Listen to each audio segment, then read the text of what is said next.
మైనారిటీలైనటువంటి అక్కడ హిందువుల పైన జరుగుతున్న రకరకాలైనటువంటి దాడులు, హత్యలు, అదేవిధంగా అక్కడి మాతృమూర్తులపై జరుగుతున్నటువంటి అకృత్యాలు, ఇలాంటి వాటన్నింటినీ నిరసిస్తూ రాష్ట్రీయ స్వయం సేవక సంఘం అక్కడ దాడులను ఆపాలని ఇటు భారత ప్రభుత్వానికి అటు బంగ్లాదేశ్ ప్రభుత్వానికి విన్నపం చేయడం జరిగింది.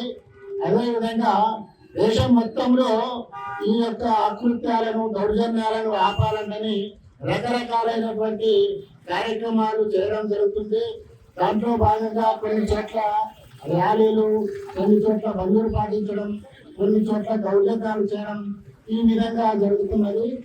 ఆ విధంగా దాన్ని దృష్టిలో పెట్టుకొని మన జిల్లా కేంద్రంలో నిర్మల్లో ఈరోజు హిందూ ఐక్య వేదిక తరఫున ఇక్కడ ధారణా కార్యక్రమాన్ని ఏర్పాటు చేయడం జరిగింది. ఈ యొక్క ధారణా కార్యక్రమంలో పాల్గొనడానికి వచ్చినటువంటి అందరూ హిందూ బంధువులందరికీ స్వాగతం, సుస్వాగతం.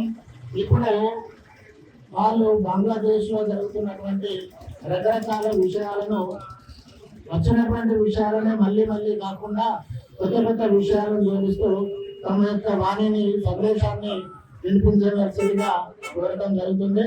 కాబట్టి ఇక్కడ చెప్పినట్టుగా ఒక్కొక్కరు తమ యొక్క క్షేత్రం నుంచి, అదేవిధంగా ఆధ్యాత్మిక సంస్థలు, వివిధ రకాలైనటువంటి స్వామీజీలు, ఇలాంటి అన్ని రకాలైనటువంటి వాళ్ళు, కుల సంఘాల నాయకులు, మిగతా అందరూ కూడా ఈ యొక్క కార్యక్రమంలో తమ యొక్క